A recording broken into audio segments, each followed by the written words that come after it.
Okay, so this is my video showing specifically how I'm doing the commission for brass barreling a Nerf Scout. What I did was I came in with a bit that's roughly the size of the hole that I dremeled out in the air restrictor in this video, and I came through and ran that through until I got what I think is a pretty clean hole through the barrel. Now I'm going to come through, drill this out a little bit so that I can seat a brass barrel inside it, and it's close right now, but it definitely needs to be cut out some before it'll fit well.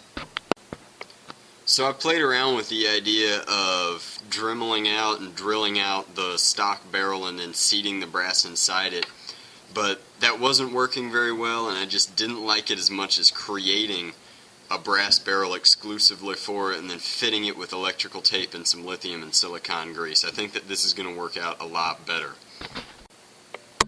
Okay, so basically what I just did is I cut the barrel, super glued and hot glued in the 17/32 brass that Legokiller wanted, and then I added electrical tape and silicone grease so that I'm getting a really great seal when I put this system back together. Now I haven't fired it yet, but I have one of my Steffens, which is just a basic Lowe's foam backer rod Steffen, and then a streamlined dart. So I'm going to test fire it with both of those and put it back together for you. The main trick when putting this back together is just to make sure that all these springs are seated well so that it'll fit back together and that everything is lined up right. The flat part fits down in and the larger cocking mechanism goes up top.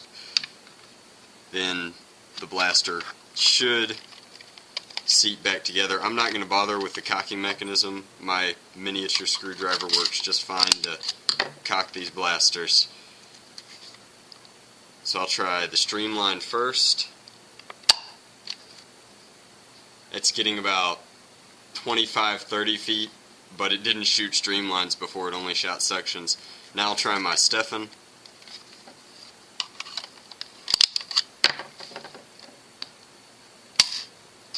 And that's easily getting 45 feet, probably a little bit more. Send me a message telling me that you've seen this, and when I receive your payment, I will ship it out to you. Thanks for watching. This is just one final segment showing you that I have screwed the blaster back together entirely. I put back in both the rail attachments. I added a little bit of hot glue around this lip to make sure that you don't ever cut yourself on the brass, but everything still fits in just fine. Cocking's working. It's hitting great ranges now that I've sealed it all back together. I think you'll be pretty pleased with it. In the mail you're going to get this blaster as it's been described and modded in this video, and 3 of my Steffens, as well as the 3 stock sticky darts that came with it in the Unity system.